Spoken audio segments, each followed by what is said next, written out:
Nós gostaríamos de agradecer ao Centro de Excelência para o Desenvolvimento da Primeira Infância da Universidade de Montreal, coordenado pelo professor Richard Tremblay, pela oportunidade que nos dá de assistir a esse excelente documentário. Um documentário que fala sobre as raízes da violência. Agradecemos também ao Escritório do Filme do Canadá, que nos proporciona a possibilidade de traduzir para o português este documentário.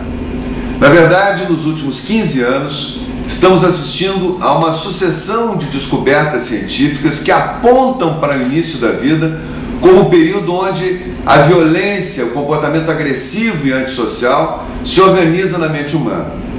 E se organiza em função da relação do bebê com o seu cuidador, da oportunidade que esse cuidador dá ao seu bebê para desenvolver os mecanismos ou não de controle do impulso, desenvolvimento do afeto e do apego.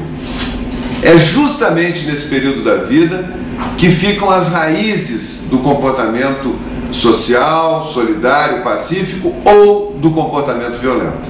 Para entender melhor esse período, que esse documentário vem nos dar informações preciosas, informações que devem ser compartilhadas com todos os gestores principalmente da área da saúde, mas também da área da educação, da área do desenvolvimento social, devem assistir esse filme, devem debatê-lo e devem usá-lo para a formulação de políticas públicas que ajudem efetivamente a prevenir a violência.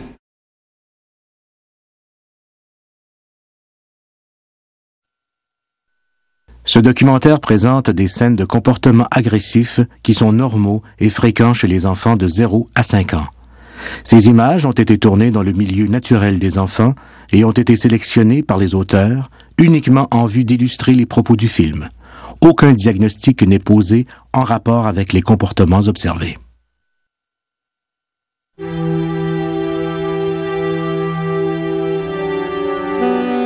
Des femmes qui hésitent à circuler seules sur la rue le soir.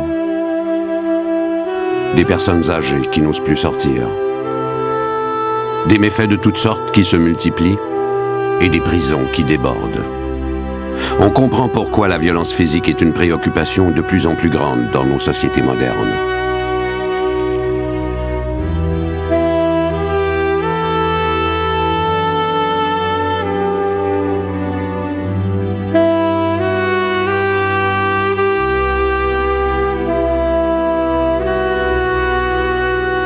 Pourtant, la violence physique est loin d'être un phénomène récent, et les questionnements qu'elle soulève n'ont rien de nouveau.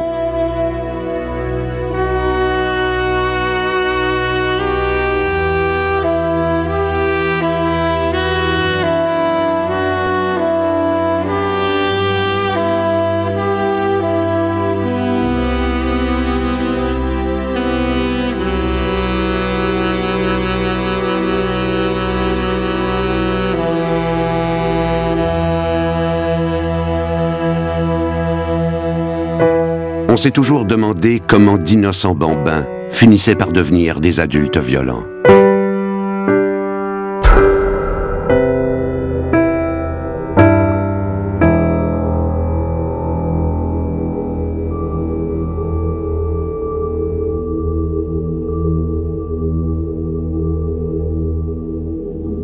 Au fil des siècles, des philosophes et des chercheurs ont élaboré plusieurs théories pour expliquer et prévenir les comportements d'agression. Certains ont dit que les enfants étaient animés par des instincts de domination qu'ils devaient apprendre à contrôler pour vivre en société.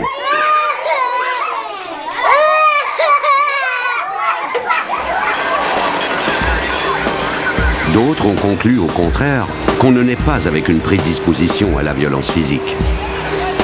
On l'acquiert plutôt en imitant les autres.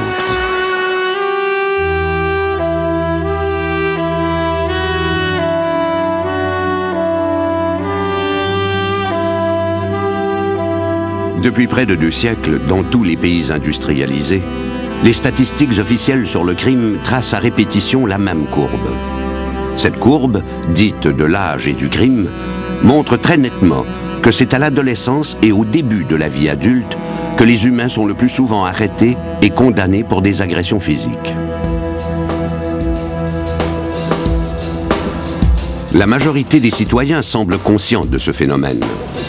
En effet, lors d'un sondage national effectué au Canada, à la question « À quel âge les humains sont-ils le plus souvent violents ?», plus de 60% des gens interrogés ont répondu « à l'adolescence ».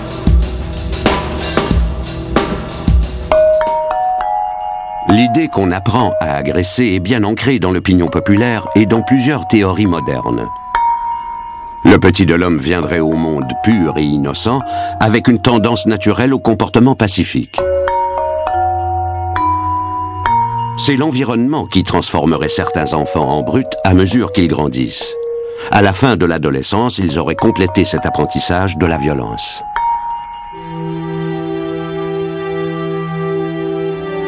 Les gestes d'agression physique commencent-ils vraiment à l'adolescence ?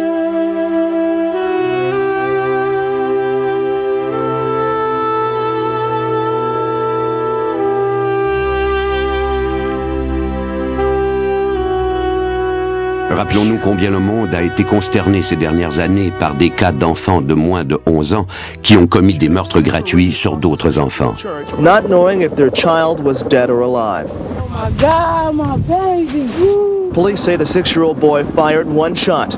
Comment est-ce possible qu'un garçon de 6 ans tue de sang-froid sa compagne de classe? She died, and so did the sense of peace for an entire school. Les travaux de recherche récents sur le développement de l'agression physique chez les animaux et chez les jeunes enfants commencent à éclairer un peu mieux le vieux débat de l'origine du mal.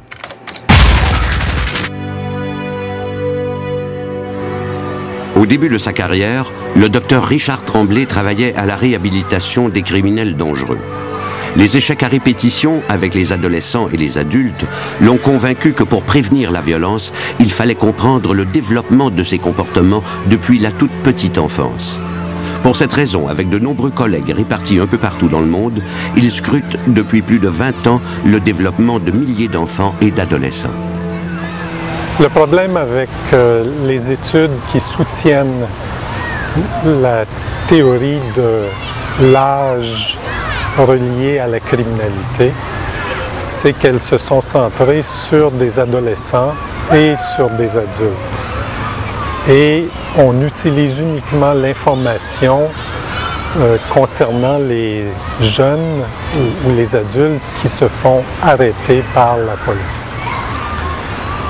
Il est évident que les enfants utilisent l'agression physique, mais comme ils ne se font pas arrêter pour avoir utilisé l'agression physique, ils ne comptent pas dans les statistiques qui sont utilisées pour